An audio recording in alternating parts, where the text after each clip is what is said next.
Alam menyediakan semuanya.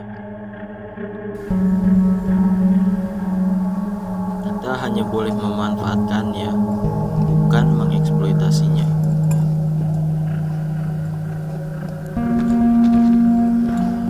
Sebagai manusia, kita patut menjaganya.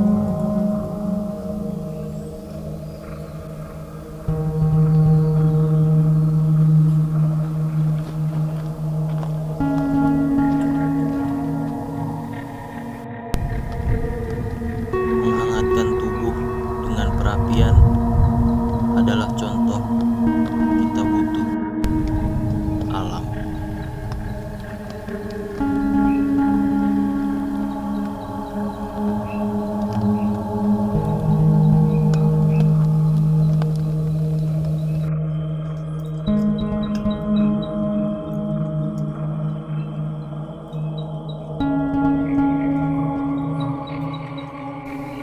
Kita akan tiada tanpa alam,